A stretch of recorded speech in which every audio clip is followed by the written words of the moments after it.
Hey everyone, welcome back to the channel. Tonight, I've got a fresh collection of Reddit stories that will keep you company while you tackle that homework. So, grab your headphones, get comfortable, and let's dive into tonight's collection. Our first story comes from someone who thought they had a respectful roommate, only to discover their food was being systematically replaced with bargain alternatives. I've been living with my roommate Brianna for about 7 months now. We met through a mutual friend who said Brianna was looking for a place after her previous living situation fell through. The first few months were great. We split rent and utilities evenly, kept common areas clean, and generally stayed out of each other's way. Brianna works night shifts at a hospital, so our schedules don't overlap much, which seemed ideal for keeping things drama-free. About 3 months ago, I started noticing something strange with my groceries. I do a big shopping trip every 2 weeks, and I'm pretty particular about the brands I buy. I have dietary restrictions due to some food sensitivities, so I spend extra money on specific products that I know won't make me sick.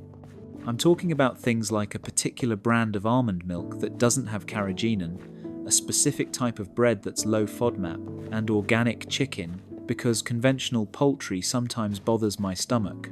The first time it happened, I thought I was going crazy. I'd bought my usual almond milk on Sunday, used it once on Monday morning, and then on Wednesday when I went to make my coffee, the carton looked different. It was the same brand, but a different variety. Instead of the unsweetened version I always buy, it was the vanilla-flavoured kind. I stared at it for a solid minute, trying to remember if I'd accidentally grabbed the wrong one at the store, but I was certain I hadn't. I've been buying the same exact product for 2 years. There's no way I'd suddenly switch it up without noticing. I chalked it up to a weird mental lapse and made a note to pay more attention next time I went shopping. But then it happened again with my bread. I buy this specific sprouted grain bread that costs about $8 a loaf because it's one of the only breads that doesn't upset my stomach. I'd opened the package on Monday and had 2 slices. On Thursday, I went to make a sandwich and noticed the bread looked different. The texture was wrong, the colour was slightly off. I checked the package and sure enough, it was a completely different brand. Some generic wheat bread that probably cost $3. That's when I started paying closer attention to everything in the refrigerator. Over the next week, I noticed more substitutions. My organic chicken breasts were replaced with conventional ones. My specific brand of yogurt was swapped for a store brand version. Even my butter, which I buy from a local dairy because it's higher quality and tastes better, had been replaced with generic margarine. I couldn't figure out what was happening. Was Brianna eating my food and replacing it with cheaper alternatives? But why would someone do that?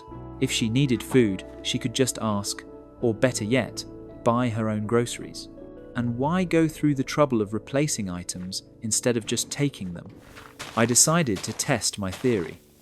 I bought a package of my expensive organic ground beef and marked the package with a tiny dot using a permanent marker in a spot that wouldn't be obvious unless you were looking for it. I put it in the refrigerator on a Sunday evening.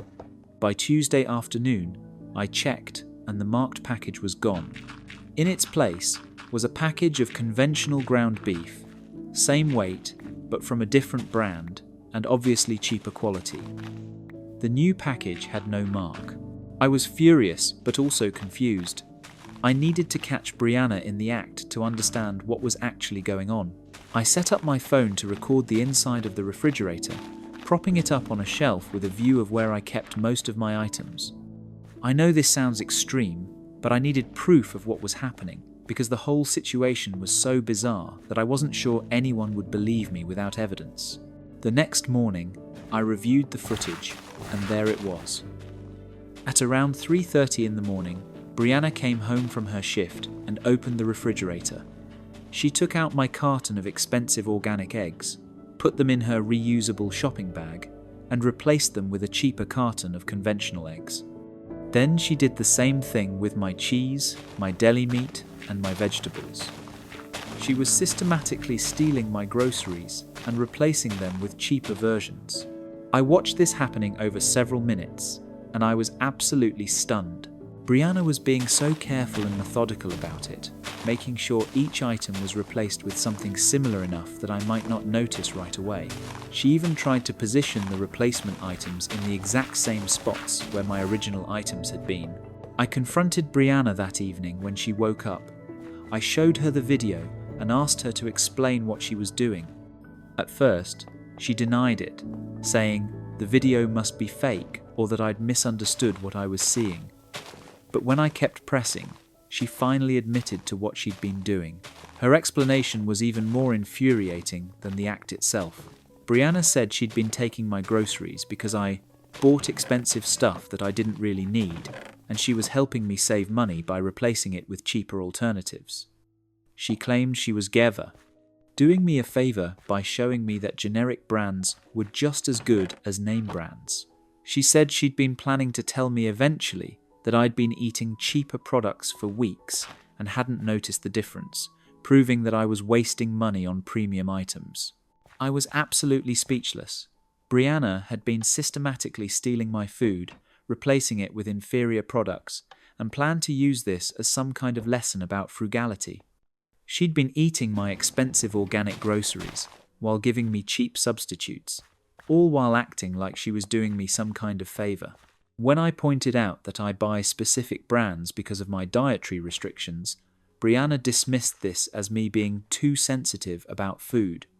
She said food sensitivities were often psychological, and that if I didn't know I was eating different products, then clearly my restrictions weren't that serious. She completely disregarded the fact that I'd actually been feeling worse over the past few months. I'd been having more stomach issues and digestive problems, which I'd attributed to stress at work. Now I realized it was probably because Brianna had been feeding me food that my body couldn't properly process. The conversation got heated when I told Brianna she needed to reimburse me for all the groceries she'd taken. I estimated it was at least $400 worth of food over the past 3 months. Brianna refused, saying she'd replaced everything she'd taken, so I hadn't actually lost anything. She couldn't understand that replacing organic chicken with factory-farmed chicken or specialty bread with generic bread wasn't the same thing. The replacements were worth significantly less than what she'd taken. Brianna also got defensive about me recording the refrigerator, saying I'd violated her privacy by filming in a shared space without her knowledge. She tried to make me feel like I was the one who'd done something wrong by gathering evidence of her theft. She said that setting up a camera showed I didn't trust her, and that I'd poisoned our roommate relationship with my suspicion. I ended up demanding that Brianna either pay me back the full value of what she'd stolen or move out within 30 days. She chose to move out, but not before sending me a long text message about how I was materialistic and wasteful for caring so much about brand names. She said I needed to learn to be more flexible and less precious about food. She even suggested that my dietary restrictions were just an excuse to buy expensive groceries and feel superior to people who bought generic brands. Brianna moved out 2 weeks ago, and I've had to completely restock my kitchen because I couldn't trust that anything in there was actually what I'd originally bought. I spent over $600 replacing all my groceries with the brands and products I actually need. The whole experience has made me incredibly wary of future roommates. The fact that someone could justify stealing from me as a favor or a lesson is mind-boggling. Brianna wasn't even embarrassed about what she'd done. She genuinely seemed to think she was in the right and that I was being unreasonable for being upset about it. That's the end of that story. The mental gymnastics required to justify stealing someone's food and replacing it with cheaper alternatives as doing them a favor is truly impressive. Imagine watching someone set up an elaborate system to steal from you and then acting like the victim when caught. Some people really will convince themselves they're the hero of every situation, even when they're clearly the villain. Speaking of people who think they're doing nothing wrong, this next story involves a wedding guest who thought white was an appropriate color choice for someone else's big day. I got married 3 weeks ago, and I'm still processing what happened with my cousin Vivian at the ceremony. my wedding was something my wife and I had been planning for over a year. Nothing too elaborate, about 120 guests at a beautiful vineyard venue. We'd chosen a classic wedding colour scheme of sage green and cream for the bridesmaid dresses and decorations. Everything was carefully coordinated, and we'd spent months on the details. Vivian is my mom's sister's daughter, and we've never been particularly close. There's about a 6-year age gap between us, and we just never really connected as kids. As adults, we see each other at family gatherings, maybe 3 or 4 times a year. She's always been friendly enough, but we're definitely not the type of cousins who text regularly or hang out one-on-one. When I sent out wedding invitations, I included Vivian and her husband Marcus on the guest list because they're family. The invitation was standard, nothing fancy, but it did include a small insert card with some basic information about the venue, parking, and dress code. The dress code was listed as cocktail attire, and I'd specifically added a note that said, "Please avoid wearing white, cream, or ivory, as these colours are reserved for the bride." This isn't an unusual request. Most people understand that you don't wear white to someone else's wedding. It's one of those unspoken rules that's so basic, it almost doesn't need to be said. But I'd included the note anyway, because I'd heard enough wedding horror stories about guests showing up in inappropriate attire. The day of the wedding arrived and everything was going perfectly. The weather was beautiful, the venue looked stunning, and I was feeling excited and happy. I was in the groom's suite with my groomsmen, putting the finishing touches on my tie, when one of my groomsmen, Keith, came in looking concerned. He said he'd just seen Vivian arrive and that I might want to know what she was wearing before the ceremony started. I asked what was wrong, and Keith hesitated before saying that Vivian was wearing white. Not just white, but a floor-length white gown that looked remarkably similar to a wedding dress. It had lace details, a fitted bodice, and a flowing skirt. Keith said that from a distance, someone might actually mistake Vivian for the bride. I felt my stomach drop. I couldn't believe someone would actually do this, especially after I'd specifically requested on the invitation that guests avoid wearing white. I asked Keith if he was sure it was white and not cream or ivory or some other light colour that might be borderline acceptable. Keith said no, it was definitely pure white, similar in shade to what my wife would be wearing. My best man, Tyler, immediately said he would go talk to Vivian and ask her to change or leave. But I didn't want drama on my wedding day. I told everyone to just leave it alone and I'd deal with it after the ceremony. I was trying to stay calm and not let this ruin my day, but inside I was furious and hurt that Vivian would do something so disrespectful. The ceremony proceeded as planned, and I tried not to look at where Vivian was sitting. But during the reception, when people were mingling and taking photos, it became impossible to ignore. Vivian's white dress stood out dramatically against everyone else's colourful cocktail attire. In group photos, she looked like she was trying to compete with my wife for attention. Several guests came up to me throughout the evening to quietly ask why my cousin was wearing white and whether it was some kind of family tradition I'd approved. About 2 hours into the reception, I finally pulled Vivian aside and asked her directly why she'd chosen to wear white to my wedding. She looked genuinely surprised by the question and said she thought the dress looked elegant and appropriate for a vineyard wedding. She said she'd bought it specifically for my wedding because she wanted to look nice for the family photos. I reminded her that the invitation had specifically asked guests to avoid wearing white. Vivian laughed and said she hadn't paid attention to that note because she thought it was just a suggestion, not a requirement. She said that, in her opinion, the whole tradition of only the bride wearing white was outdated and that we should all be able to wear whatever colours we want without worrying about silly rules. I explained that regardless of her personal feelings about the tradition, I'd made a specific request as the groom and she'd chosen to ignore it. Vivian got defensive and said I was being dramatic about something that didn't really matter. She said that everyone knew who the bride was, so what difference did it make if she wore white too? She claimed that in the grand scheme of things, dress colour was trivial and I should be focused on celebrating my marriage instead of policing what people wore. The conversation got more heated when I pointed out that her dress wasn't just white, it was styled like a wedding gown. Vivian insisted it was just a formal dress, and that I was reading too much into her fashion choice. She said she'd received compliments from several people about how beautiful she looked and that I was just jealous that her dress was getting attention. Jealous. She actually used that word. As if on my wedding day, I was jealous of my cousin's decision to wear a dress that mimicked a bridal gown. By this point, my best man had noticed the conversation wasn't going well and came over to check on me.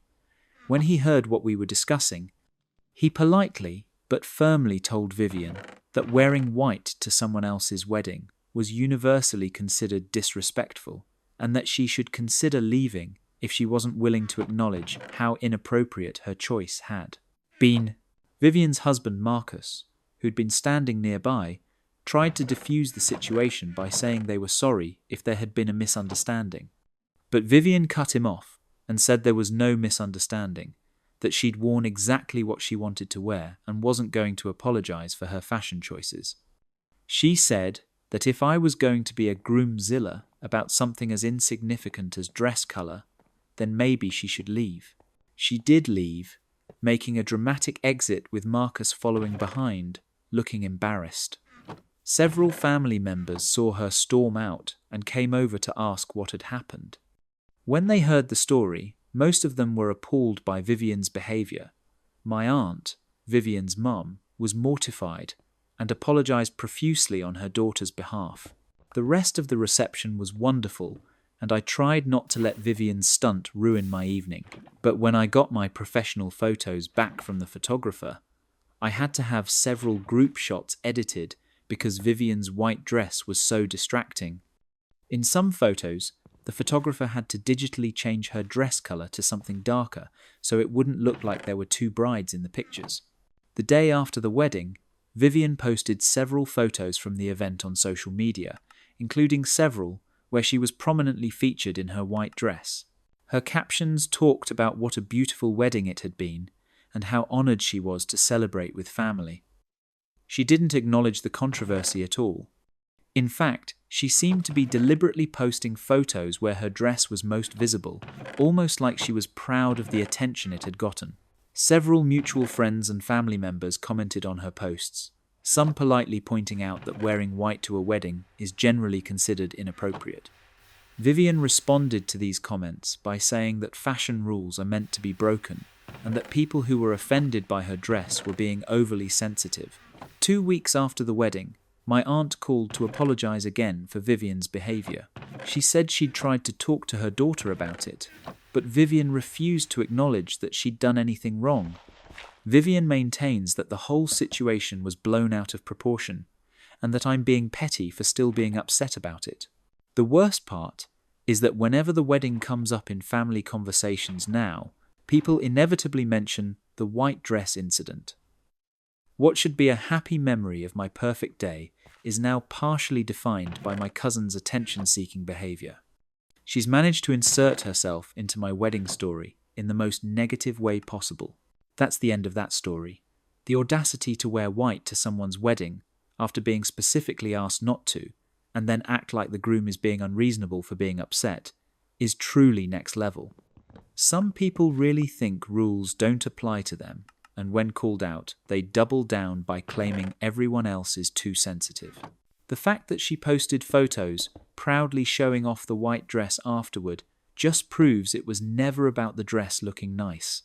It was about making herself the centre of attention on someone else's day.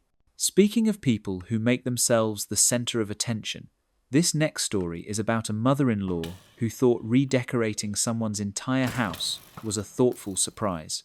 My wife Rachel and I have been married for 4 years, and we've lived in our current house for about 2 years. It's a small 3-bedroom place that we bought as a fixer-upper. We've been slowly renovating it room by room, doing most of the work ourselves to save money. Every piece of furniture, every paint colour, every decoration has been carefully chosen by both of us. This house represents our taste, our style, and our vision for our first real home together. Rachel's mom, Patricia, has always had opinions about our decorating choices. She's mentioned several times that our style is too modern or too minimalist for her taste. She prefers traditional, heavily decorated spaces with lots of patterns and ornate furniture. Her own house looks like it could be featured in a magazine about Victorian-era interior design. Everything is floral patterns, dark wood, and elaborate drapery.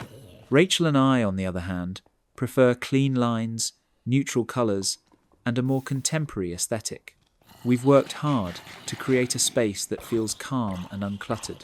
It's not everyone's taste, but it's ours, and we love it. Last month, Rachel and I went on a 2-week vacation to Europe. It was our first big international trip together, and we'd been planning it for over a year. We were going to visit 5 countries and see cities we'd been dreaming about since college. We were both incredibly excited and had made sure everything at home was taken care of before we left. We'd stopped the mail, arranged for a neighbour to water our plants, and made sure all the bills were paid. What we didn't know was that I had casually mentioned to Patricia that we'd be gone for 2 weeks. I'd told her about our trip during a phone call, and she'd seemed happy for us. She'd asked when we were leaving and when we'd be back. I thought nothing of sharing these details with my mother-in-law. Why would I? We had an amazing trip. We saw incredible art, ate fantastic food, and made memories that will last a lifetime. On the flight home, we were both exhausted but happy, talking about how great it would be to sleep in our own bed and settle back into normal life. When we pulled into our driveway at around 8 o'clock at night, we immediately noticed something was off. The curtains in our front windows looked different. We'd had simple white roller shades, but now there appeared to be heavy fabric drapes visible from the outside. I looked at Rachel, and she looked at me, both of us confused. We walked up to the front door, and I put my key in the lock. As soon as we opened the door and turned on the lights, we both froze. Our living room was completely unrecognizable. The walls, which we'd painted a soft grey, were now a deep burgundy colour. Our modern grey couch had been replaced with a floral-patterned traditional sofa. Our minimalist coffee table was gone, replaced by an ornate dark wood table with carved legs. Heavy burgundy drapes with gold tassels hung at the windows. Decorative throw pillows were everywhere, all in clashing patterns. The whole room looked like it belonged in a different house entirely. We stood there in shock, looking around at what had been our carefully curated space, now transformed into something we would never have chosen. I felt my heart racing. This was our home, our sanctuary, and someone had completely violated it. We quickly walked through the rest of the first floor. The dining room had been similarly transformed. The kitchen had new curtains, new decorative items on the counters, and our minimalist artwork had been replaced with elaborate framed prints. Even our bedroom hadn't been spared. The walls were a different colour, and there were new bedding, new lamps, and new furniture pieces we'd never seen before. I immediately called Patricia. She answered cheerfully, and when I asked her if she knew anything about what had happened to our house, she said, "Oh, you're home. Do you love it? I've been so excited for you to see the surprise." Surprise. Patricia had treated our home like it was her personal renovation project. Over the course of our 2-week absence, she'd completely redecorated our entire house without our knowledge or permission. I was stunned into silence, so Rachel took the phone. She asked her mother why she thought it was appropriate to come into our house and change everything without asking us first. Patricia said she'd been wanting to help us make the house look more homey and lived in for years. She said she'd seen our trip as the perfect opportunity to give us this gift. She'd hired painters, brought in furniture, and spent what she described as a small fortune, making our house look, in her words, like a real home instead of a hotel. Rachel explained, as calmly as she could, that we loved our house the way it had been, that we'd spent years carefully choosing every element, and that what Patricia had done was not a gift, but a violation of our space and our autonomy. Patricia seemed genuinely shocked that we weren't grateful. She kept saying she'd worked so hard to transform the house, and that we should at least appreciate the effort she'd put in. I finally found my voice and asked Patricia how she'd even gotten into the house. That's when we learned that I'd given her a spare key years ago when we first moved in, just in case of emergencies. Patricia had kept that key and used it to let herself, and apparently an entire crew of workers, into our home while we were away. The more Patricia talked, the clearer it became that she genuinely thought she'd done something wonderful. She'd been so convinced that her taste was objectively better than ours, that she'd decided to impose it on our home without any hesitation. When we told her we wanted everything changed back, she said that would be impossible. She'd already donated our furniture to charity.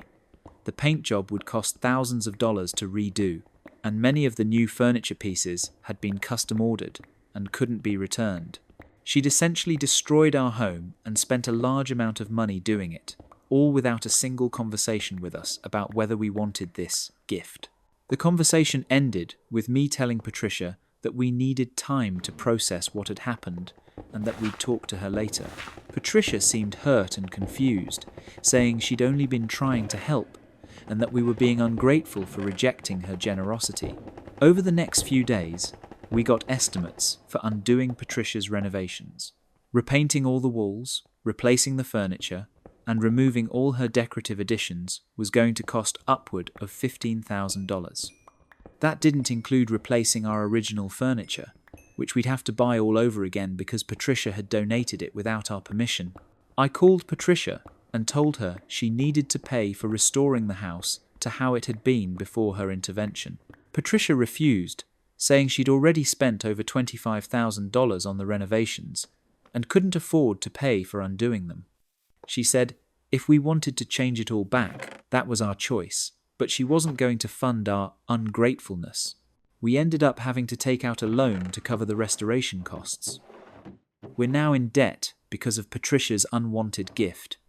We've also changed our locks and made it clear that Patricia is no longer welcome in our home without explicit permission, and one of us being present.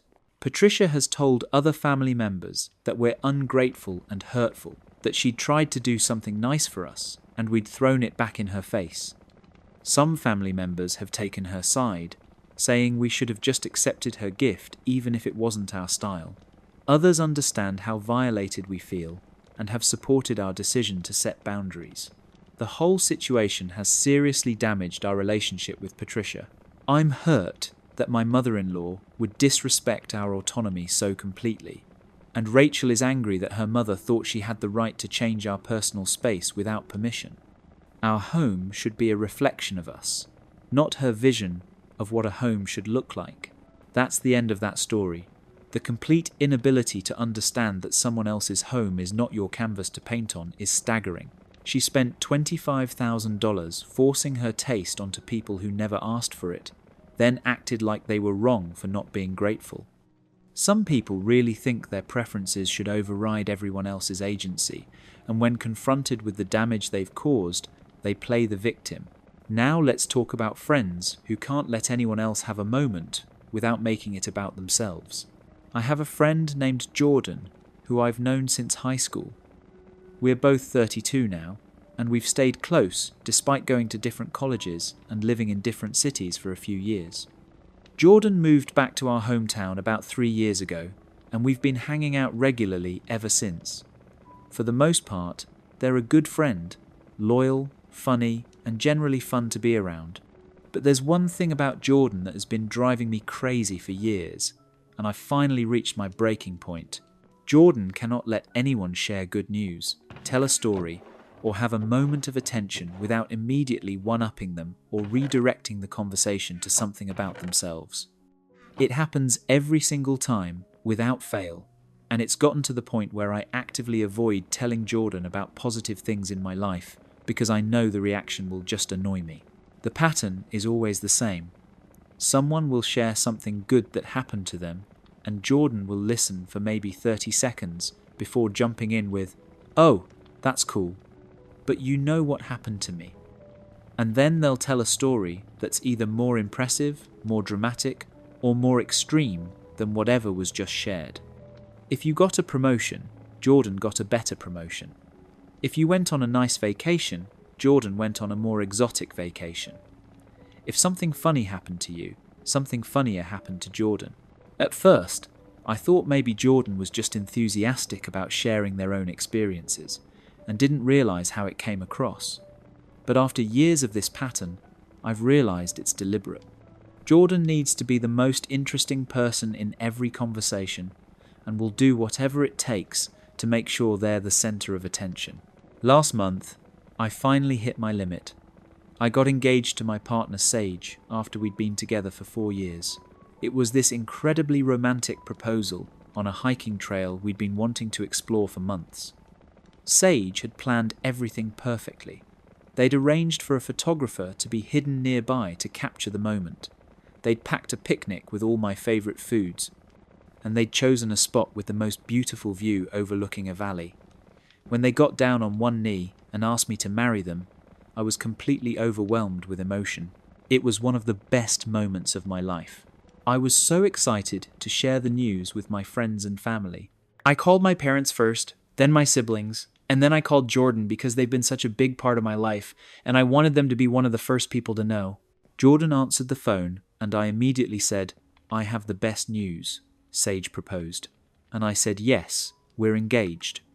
There was a brief pause, and then Jordan said, "Congratulations, that's great."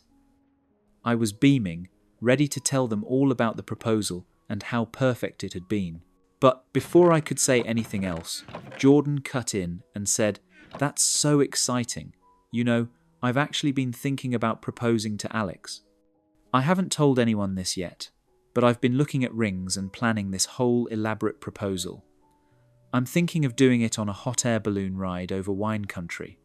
I've already contacted a company that does private flights, and they can have a champagne setup waiting for us. It's going to be incredibly romantic and unique. Most people just do boring proposals at restaurants or in their living rooms, but I really want to create an unforgettable experience." I stood there holding my phone, the excitement completely drained from my body.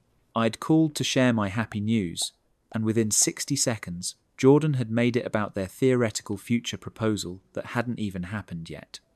They'd immediately positioned their imaginary proposal as more elaborate and more creative than my actual one, implying that mine was boring by comparison. When Jordan finally finished talking about their proposal plans, they said, "So, anyway, tell me about yours." But by that point, I didn't want to share anymore. I gave them a brief summary. Hiking trail, beautiful view, said yes, and made an excuse to get off the phone. This wasn't the first time something like this had happened. When I got my master's degree after 2 years of incredibly hard work, Jordan had immediately told me they were thinking about getting their PhD and how challenging and prestigious that was going to be. When I bought my first car, Jordan told me about the luxury vehicle they were planning to buy. When I shared that I'd run my first 5-kilometer race, Jordan talked about the marathon they were training for. Every single achievement, every piece of good news, every story got immediately overshadowed by Jordan's need to have something bigger and better to share. And the most frustrating part was that half the time, the things Jordan talked about never actually happened. They never ended up applying to PhD programs. They never bought that luxury car. They're still training for that marathon 3 years later. It wasn't just my experiences either. I'd watched Jordan do this to other friends countless times. At a birthday party last year, another friend was telling a funny story about a mishap at work, and Jordan literally interrupted halfway through to tell their own work story, completely derailing the original tale. The friend tried a few times to get back to their story, but eventually just gave up because Jordan kept talking. I decided I needed to address this pattern with Jordan directly. A few days after the engagement call, I asked if we could meet for coffee. I'd prepared what I wanted to say, trying to be kind but honest about how their behavior affected our friendship and others. When we sat down, I started by saying how much I valued our friendship and how important Jordan was to me. Then I gently explained that I'd noticed a pattern where, whenever someone shared good news or told a story, Jordan would immediately redirect the conversation to themselves. I used the engagement call as an example, explaining how I'd been excited to share details about the proposal, but had felt shut down when Jordan immediately started talking about their own hypothetical proposal. Jordan's reaction was immediate defensiveness. They said they'd just been excited for me and wanted to share that they were in a similar place in their relationship. They couldn't see how starting to plan their own imaginary proposal within seconds of me announcing my actual engagement was inappropriate. I tried other examples. I mentioned the time I'd told them about finishing my master's degree, and they'd immediately talked about PhD programs. Jordan said they'd just been inspired by my achievement and were excited about furthering their own education. Every example I brought up, Jordan had an explanation for why their response had been reasonable and how I was misinterpreting their enthusiasm as competition. When I pointed out that many of the things they'd one-upped people with had never actually materialized, Jordan got angry. They said I was keeping score of their life and being judgmental about their goals and plans. They said that just because they hadn't done something yet didn't mean they weren't going to do it eventually. The conversation went nowhere. Jordan refused to acknowledge that their pattern of one-upping was problematic. They maintained that they were just an enthusiastic person who liked sharing their own experiences, and that I was being overly sensitive. They even suggested that maybe I was jealous of their accomplishments, and that's why I was bothered by them sharing their success. Since that conversation, things have been tense between us. Jordan has been posting passive-aggressive things on social media about friends who can't be happy for other people's success and who make everything into drama. Meanwhile, I've been pulling back from the friendship because I realize that Jordan is never going to change. They're too invested in being the most impressive person in every conversation to see how their behavior affects others. The engagement situation continued to be frustrating. When I posted about my engagement on social media, Jordan commented, "So happy for you guys. Alex and I have been talking about taking that next step too, redirecting attention to their relationship." When mutual friends brought up my engagement in group conversations, Jordan would find ways to mention their own relationship milestones or plans. It's exhausting being friends with someone who sees every conversation as a competition they need to win. I've started to realize that Jordan doesn't actually care about my life or my experiences. They only care about what they can use as a jumping-off point to talk about themselves. That's the end of that story. The inability to let anyone else have a moment without immediately making it about yourself reveals a profound insecurity. Real friends celebrate each other's wins without needing to prove they have bigger wins. Some people are so terrified of not being the most interesting person in the room that they'll sabotage genuine connections just to maintain their imaginary superiority. Let's move on to a story about creative theft within families, where someone thought inspiration and plagiarism were the same thing. I'm a freelance graphic designer, and I've been building my career for about 6 years now. It's been a lot of hard work. The first few years were especially tough financially, and I had to take on side jobs just to make ends meet while I built up my client base. But over the past 2 years, things have really taken off.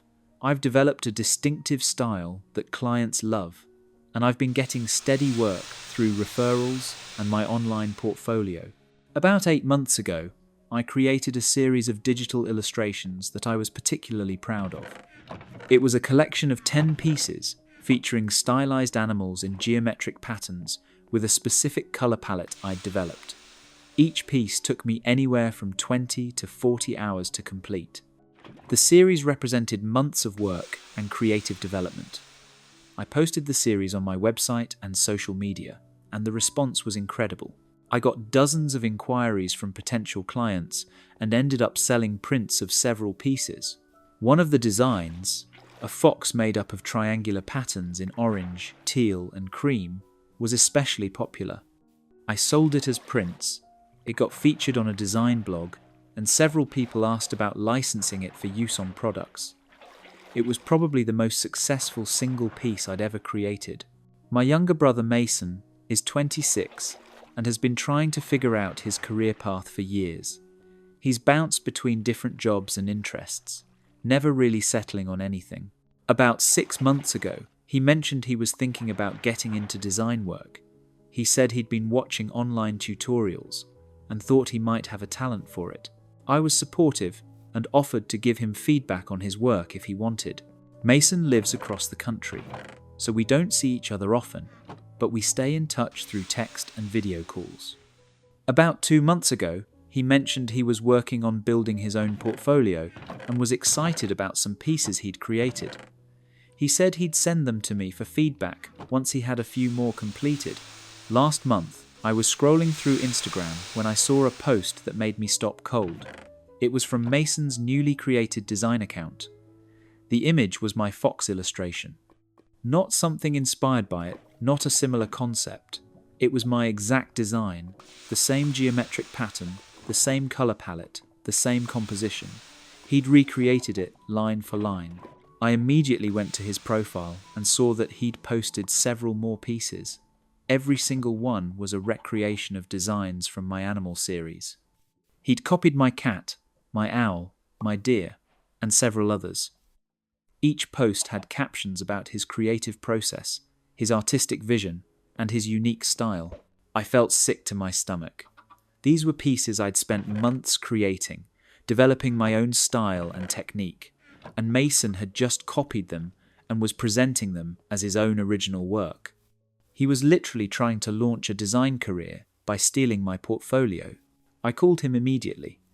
When he answered, I asked him point blank why he'd posted my designs as his own work. There was a long silence before Mason said he'd been inspired by my series and wanted to create his own versions to practice his skills. He claimed they weren't exact copies, that he'd changed some details and made them his own. I told him I was looking at his posts right then, and they were exact replicas of my work. He couldn't name a single thing he'd changed because there was nothing different. He'd traced or recreated my designs line for line, possibly using my images as templates. Mason got defensive and said that artists copy other artists all the time to learn techniques. He said it was a standard practice in art education and that I was overreacting. I explained that there's a difference between practicing techniques in private and posting copied work publicly as your own original designs. He was literally using my work to try to build a client base for himself. The conversation got more heated when I told him he needed to take down all the posts immediately. Mason said he'd already gotten several inquiries from potential clients based on those pieces, and that taking them down would make him look unprofessional. He said he'd built momentum with his new account and didn't want to lose followers by deleting his most popular posts. I couldn't believe what I was hearing. He was more concerned about his follower count than the fact that he'd stolen his brother's work. I told him that if he didn't take the posts down within 24 hours, I would report them for copyright infringement and leave comments on each post explaining that they were stolen from me. Mason tried a different approach. He said that since we were family, maybe we could collaborate. He suggested that he could keep posting the designs, but credit me as inspiration or as a co-creator. He said, this way, we'd both benefit from the exposure, and it would be a nice brother project. I shut that down immediately. These weren't collaboration pieces. They were my original works that he'd copied without permission. The only acceptable solution was for him to delete them and create his own original designs if he wanted to pursue a design career. Mason finally agreed to take down the posts, but not before saying I was being selfish for not wanting to help him launch his career. He said that family should support each other and that I had plenty of clients already, so it wouldn't hurt me to let him use a few designs to get started. He did eventually delete the posts, but then I discovered he'd already used one of the designs, my fox illustration, in a pitch to a potential client. The client had liked the design and wanted to hire him to create similar pieces for their brand. Mason had taken the job without telling me, promising to deliver original animal illustrations in the same style. When I found this out through a mutual connection who happened to know the client, I was livid. Not only had Mason stolen my work, but he was now being paid to create more pieces in my style for a commercial project. He was literally building a business by plagiarizing his brother. I contacted the client directly and explained the situation.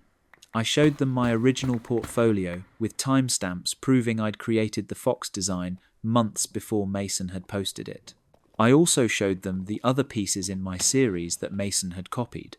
The client was horrified and immediately terminated their agreement with Mason.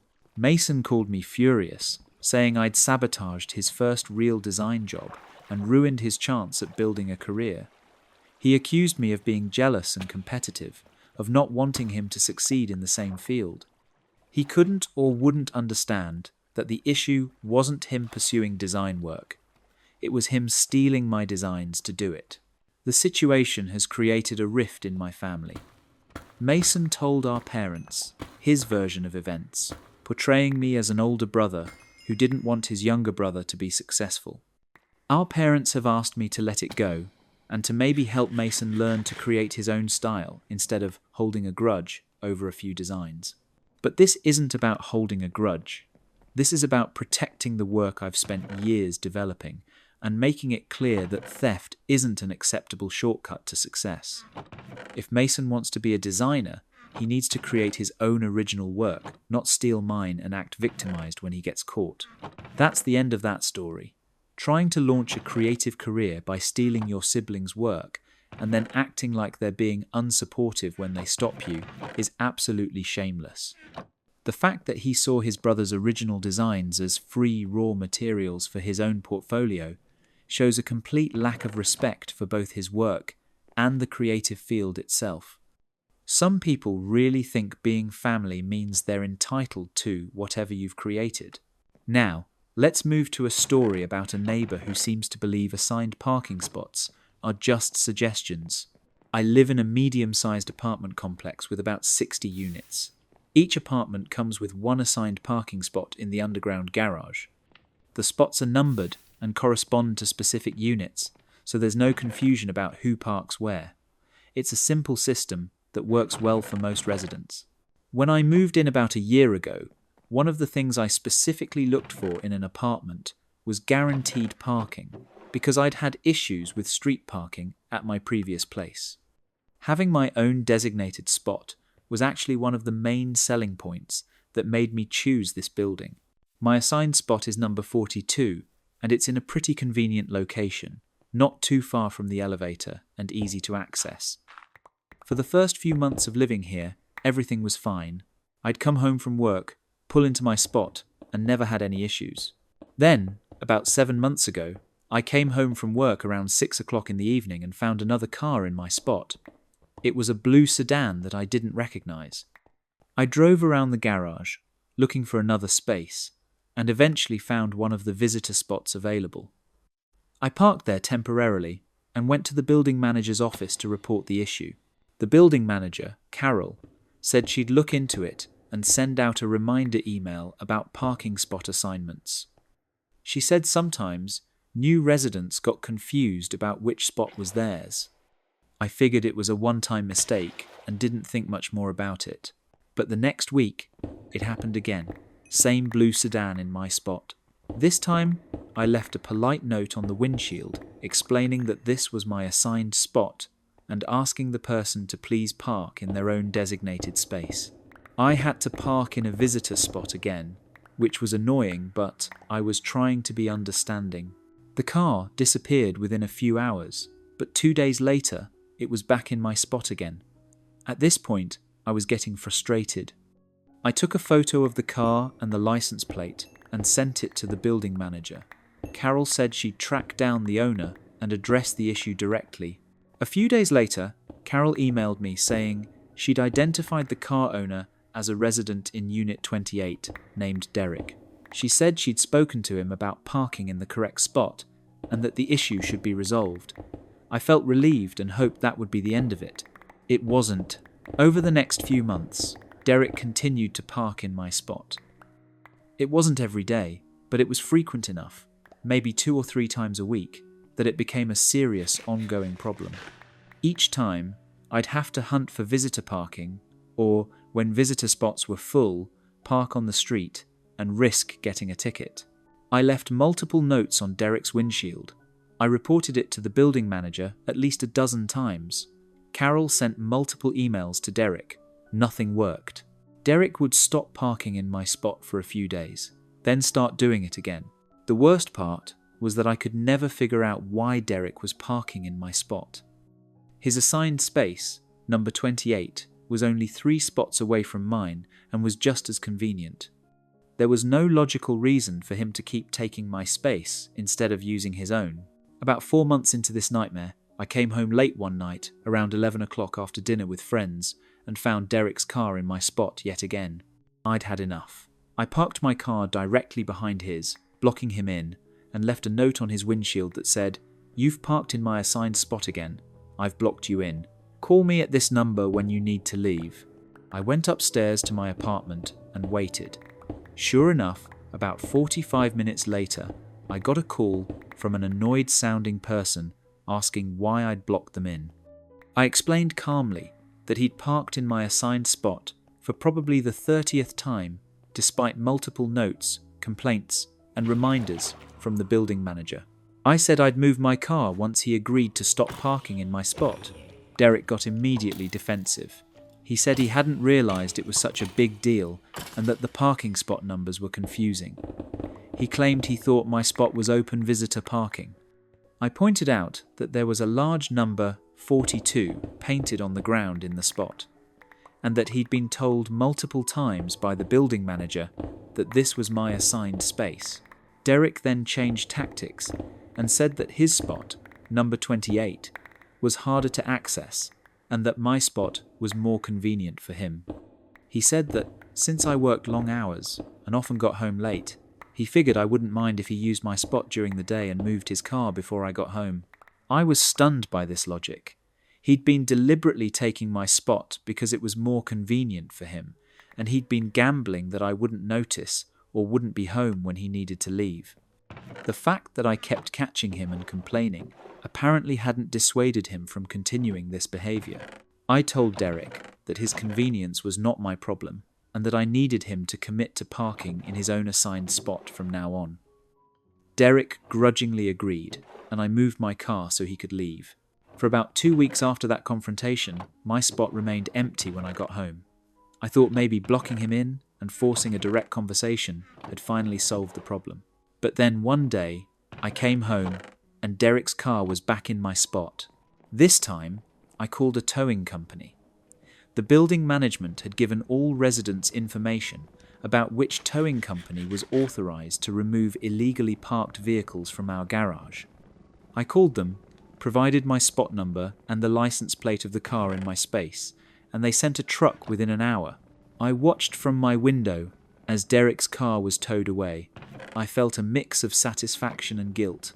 I didn't want to cost someone else money and hassle, but I was out of other options. Nothing else had worked. The next day, I got an angry knock on my door. It was Derek, furious about his car being towed. He said it had cost him $350 to get his car back, and that I should reimburse him for the expense. He said that having someone towed without warning was extreme and vindictive. I reminded Derek that I'd left numerous notes, that the building manager had spoken to him multiple times, and that I'd personally confronted him about the issue.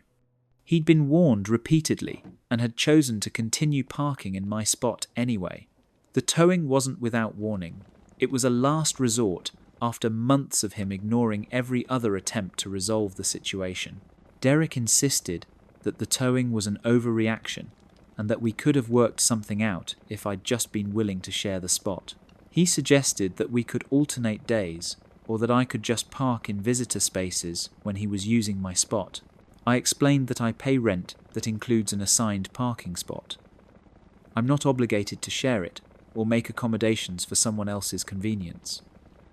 Derek has his own assigned spot, and he needs to use it. The conversation ended with Derek angrily saying I was being unreasonable and that he was going to complain to the building management about my behaviour. I told him to go ahead, since I had months of documented complaints about his parking violations. Derek did complain to Carol, claiming I'd had his car towed without cause.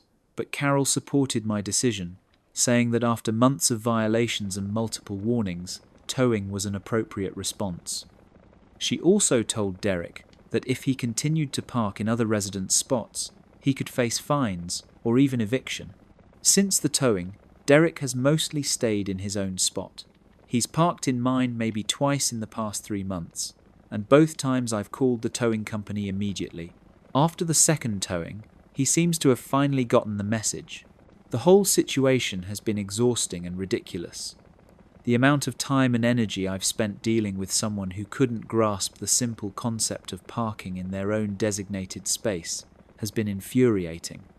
What should have been a non-issue turned into months of conflict because one person decided their convenience was more important than following the rules everyone else manages to follow. That's the end of that story. The entitlement required to repeatedly park in someone else's assigned spot because it's slightly more convenient for you, and then get angry when there are consequences, is mind-blowing. Some people really do think rules are optional suggestions that only apply to other people. The fact that he expected the person whose spot he'd been stealing for months to reimburse him for getting towed is the cherry on top of the audacity sundae. Speaking of people with boundary issues, this next story involves a friend who thought expensive borrowed items were theirs to do whatever they wanted with. I'm a photography enthusiast, and I've been building up my camera equipment collection for about 5 years now. It's an expensive hobby, and I've invested thousands of dollars into lenses, camera bodies, tripods, and other gear. I take really good care of my equipment because I know how much it's worth and how important it is for the kind of photography I do. My friend Brandon and I have been close for about 8 years. We met at work and bonded over our shared interest in creative pursuits. Brandon dabbles in photography as well, though he's never invested in professional level equipment. He usually just uses his phone camera or occasionally borrows a basic point and shoot from another friend. About 3 months ago, Brandon mentioned he had a trip coming up to Iceland and was really excited about capturing the landscapes. He said he wished he had better camera equipment for the trip because the scenery was supposed to be incredible. I could tell he was hinting that he wanted to borrow my camera, but I didn't offer because my equipment is really valuable and I'm protective of it. A week before his trip, Brandon asked directly if he could borrow my camera setup for the 10 days he'd be in Iceland. He specifically wanted my main camera body, which cost me around $3,000, and my best landscape lens, which was another $2,000. That's $5,000 worth of equipment he was asking to take to another country. I was immediately uncomfortable with the idea. But Brandon and I have been friends for a long time, and I didn't want to seem like I didn't trust him. I told him I'd think about it. Brandon said he'd be super careful with everything, and that he really wanted to come back with professional quality photos from the trip. After a couple of days of consideration, I decided to say yes, but with very clear conditions. I typed up a document listing all the equipment I was lending him, including serial numbers. I explained how to properly care for each piece, what to avoid, and how to safely pack everything for travel. I also asked Brandon to add the equipment to his travel insurance policy for the duration of the trip, just in case anything happened. Brandon seemed a little put off by all the formality, but he agreed to everything. He signed the document acknowledging he was responsible for the equipment and confirming he'd added it to his insurance. I spent an hour walking him through how to use everything properly, explaining the settings, and showing him how to change lenses safely. When Brandon left with my equipment, I felt anxious but tried to trust that everything would be fine. He sent me a few photos during the trip, and the images looked amazing. Iceland's landscapes are stunning, and my equipment was definitely capturing them beautifully. I felt happy that I'd been able to help Brandon create these memories. When Brandon got back from his trip, he didn't return my equipment right away. He said he wanted to keep it for a few more days to go through all his photos and possibly do a local photo shoot to practice what he'd learned. I was a bit annoyed, but figured a few more days wouldn't hurt. A week after he got back, I texted Brandon, asking when I could pick up my camera gear. He said he'd drop it off that weekend. When Saturday came and went with no word from Brandon, I texted again. He apologized and said he'd been busy, but would definitely get it to me the next week. This pattern continued for another 2 weeks.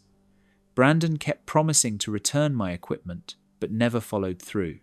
Finally, almost a month after his trip ended, I told Brandon I was going to come to his apartment to pick up my gear. He reluctantly agreed, and we set a time for the following evening.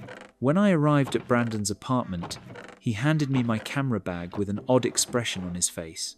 I opened it right there and started checking my equipment. The camera body looked fine at first glance, but when I examined the lens, my heart sank.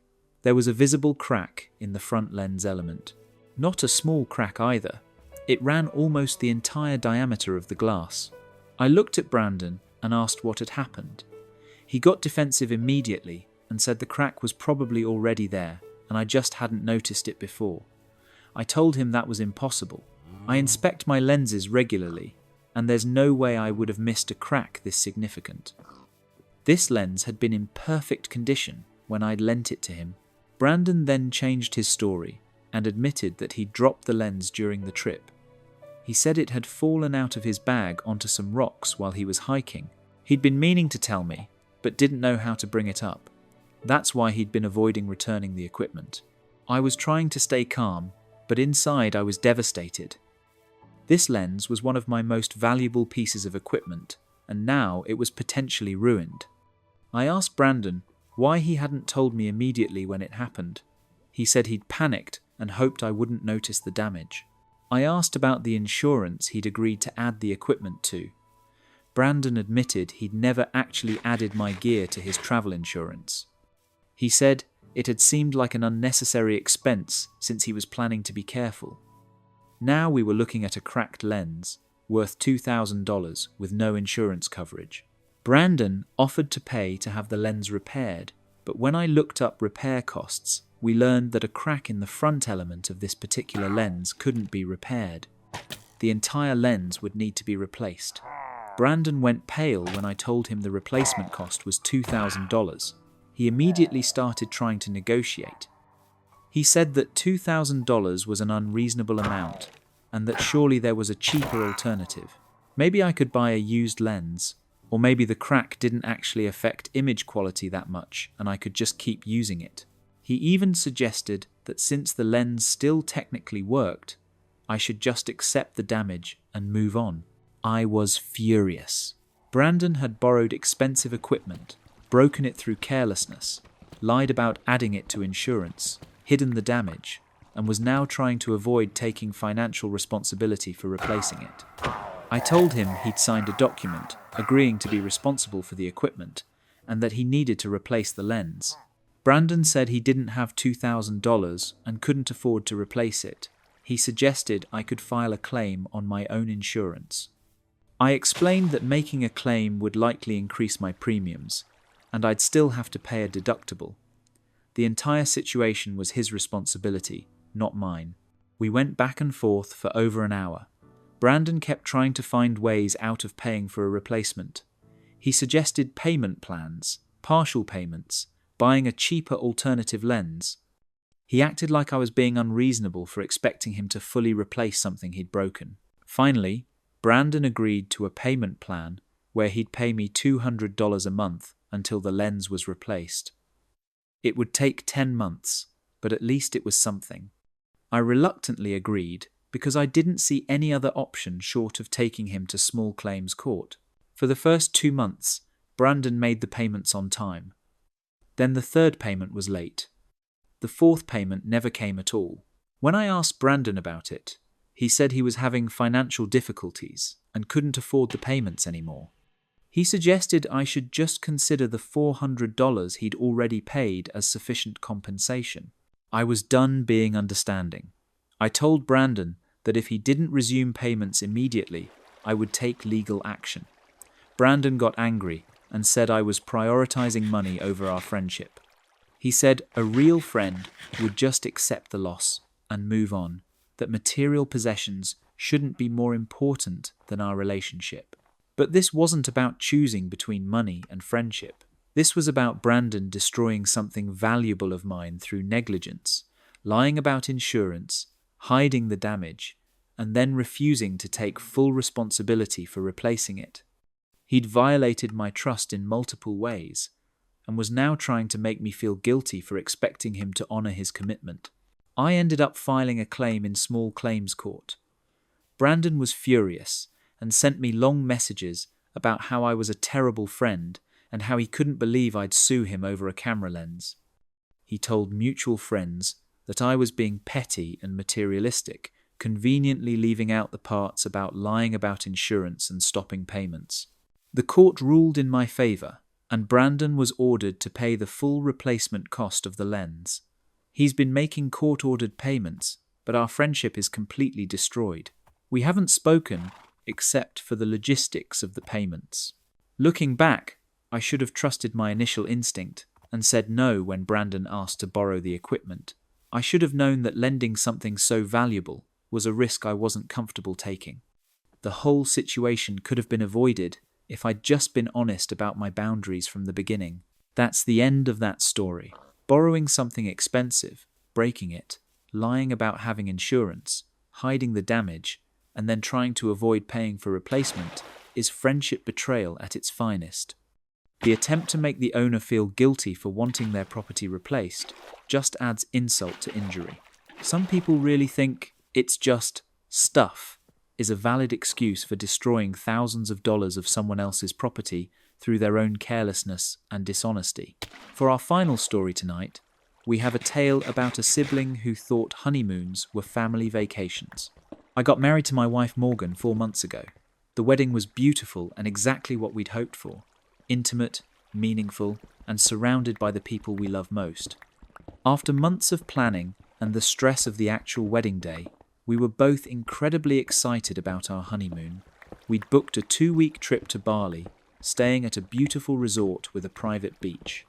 We'd saved for over a year to afford this trip, and we'd planned every detail to make it perfect. My younger sister Bailey is 24, and she's always been the type of person who has trouble understanding boundaries. She's impulsive, enthusiastic, and sometimes doesn't think through how her actions affect other people. Growing up, she was used to being included in everything our family did, and she's never quite adjusted to the fact that, as adults, we have separate lives and don't do everything together. About 2 weeks before our wedding, Bailey casually asked where Morgan and I were going for our honeymoon. I told her we were going to Bali and described the resort we'd booked. She seemed really interested and asked a lot of questions about the area, the activities available, and how long we'd be staying. I didn't think anything of it at the time. It seemed like normal sister conversation, being interested in my life and my plans. Bailey said it sounded amazing and that she'd always wanted to visit Bali. I agreed that it was supposed to be beautiful and that we were really looking forward to it. The wedding came and went beautifully. Morgan and I were exhausted but happy as we headed to the airport 2 days later for our honeymoon flight. We were both looking forward to 2 weeks of relaxation, romance, and quality time together as a newly married couple. We had a long layover in Singapore before our connection to Bali. We were sitting in the airport lounge, having a glass of wine and talking about our plans for the trip, when my phone buzzed with a text from Bailey. She'd sent a photo of herself at what looked like an airport gate. The caption said, "Surprise! See you in Bali." I stared at my phone in confusion. I read the message 3 times, trying to make sense of it. I showed it to Morgan, and she looked equally confused. I texted Bailey back, asking what she meant. She responded with a series of excited emojis and said she'd decided to surprise us by booking a trip to Bali at the same time. She'd even booked a room at the same resort where we were staying. I felt my relaxation drain away immediately. My sister had invited herself on our honeymoon. She'd booked a trip to deliberately overlap with our romantic getaway without asking us if this was okay. I called Bailey immediately. She answered excitedly, saying she was so happy she'd get to experience Bali with us. She talked about all the things we could do together, the restaurants we could try, the excursions she'd researched. She was acting like this was a family vacation we'd all planned together. I tried to explain as calmly as I could that a honeymoon is specifically meant to be alone time for a newly married couple. It's not a family trip or a group vacation. Morgan and I had planned this time to be just the two of us. Bailey seemed genuinely surprised that I wasn't excited about her surprise. She said she'd thought we'd be happy to have her there, that it would be more fun with the three of us than just the two of us. I asked her how she'd even afforded the trip, since I knew she'd been complaining about money recently. Bailey said she'd used her credit card and figured she'd pay it off eventually. She'd charged thousands of dollars to come on a trip we hadn't invited her on. Morgan got on the phone and also tried to explain to Bailey why this was inappropriate. She pointed out that we'd specifically chosen this time and place for a romantic honeymoon, not a sibling bonding experience. Bailey got defensive and said she'd already paid for everything and couldn't cancel now. She said it would be a waste of money if she didn't go, and besides, she was already at the airport about to board her flight. I felt trapped. What were we supposed to do? We couldn't physically prevent her from going to Bali. We couldn't force her to cancel her reservations. She'd put us in an impossible position where either we'd have to share our honeymoon with my sister or we'd be the bad guys for not wanting her there. We ended up flying to Bali with this dark cloud hanging over what should have been an exciting arrival. When we got to the resort and checked in, we asked the front desk if there was any way we could be placed in a different area from Bailey's room. The staff was accommodating and made sure we were in a section of the resort as far from Bailey's room as possible. Bailey texted us as soon as she arrived, asking what we wanted to do for dinner. I texted back that Morgan and I were having a private dinner and that we'd see her another time. Bailey responded saying that seemed unfriendly and that she'd come all this way to spend time with us. This pattern continued for the entire first week of our honeymoon. Bailey would text constantly asking what we were doing, suggesting activities we could do together, and showing up at places she thought we might be. We'd plan a romantic beach dinner, and Bailey would appear, asking if she could join us. We'd book a couples massage, and she'd try to add herself to the appointment. It was like having a persistent, well-meaning stalker at our honeymoon resort. Morgan was incredibly patient about the whole situation, but I could tell she was disappointed. This was supposed to be our special time, and instead, we were spending emotional energy trying to avoid my sister and feeling guilty every time we told her we wanted to be alone. About halfway through the first week, I finally sat Bailey down and had a very direct conversation. I told her that while I loved her, her presence on our honeymoon was inappropriate and that Morgan and I needed her to give us space. I explained that we'd planned this trip as a romantic getaway and that having a third person there, even a family member, completely changed the dynamic of what we'd hoped the trip would be. Bailey started crying and said she'd only wanted to be part of this special time in my life. She said she'd felt left out and worried that now that I was married, I wouldn't make time for her anymore. She'd thought that by being in Bali with us, she'd get to be included in this major life milestone. I felt terrible seeing her cry, but I also had to be honest. I explained that wanting to spend my honeymoon alone with my wife didn't mean I was abandoning her as a sister. There would be plenty of time for sibling bonding and family trips, but this specific trip was meant to be for Morgan and me. Bailey said she understood, but that she was already there and had already spent all this money, so couldn't we at least do a few activities together? She suggested we could spend our days separately, but have dinner together a few times.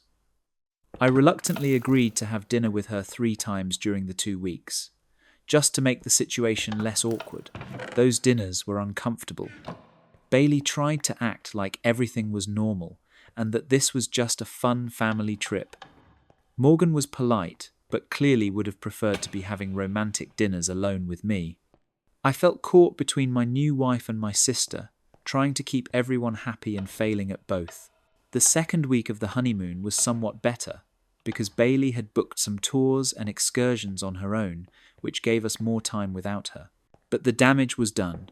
Our honeymoon, which should have been this perfect romantic escape, had been compromised by my sister's inability to understand boundaries. When we all flew home, Bailey posted photos from Bali on social media with captions about what an amazing trip she'd had with her brother and new sister-in-law.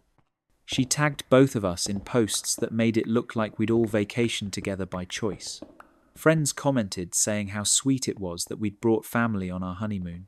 We had to keep explaining that no, it wasn't planned, and yes, it was awkward. Morgan and I have talked about possibly planning a second honeymoon next year, a redo where we can actually have the alone time we'd hoped for. But it bothers me that we have to spend more money and take more time off work because our original honeymoon was crashed by my sister. Bailey still doesn't fully understand why we were upset. She thinks we're being dramatic about the whole thing and that in the end, everyone got to enjoy Bali, so what's the harm? She can't or won't see that inviting yourself on someone's honeymoon is a fundamental violation of boundaries and respect. My parents have asked me to let it go and chalk it up to Bailey being impulsive and not thinking things through. But this wasn't a spur-of-the-moment decision. She had to book flights, book accommodation, pack for a 2-week trip, and travel to the other side of the world. There were multiple points where she could have stopped and asked herself if this was appropriate. She chose not to. That's the end of that story. Deliberately booking yourself on someone else's honeymoon and then acting confused about why they're not thrilled to share their romantic getaway with you shows a stunning lack of social awareness. The fact that she framed it as being afraid of being left out when she was literally crashing their intimate celebration is manipulation disguised as vulnerability. Some people really will violate every boundary and then make themselves the victim when called out on it. And that's where we'll wrap up tonight's collection of stories from the depths of Reddit. Hopefully you've been able to chill while listening or let these voices carry you towards sleep. Take care, and I'll catch you tomorrow.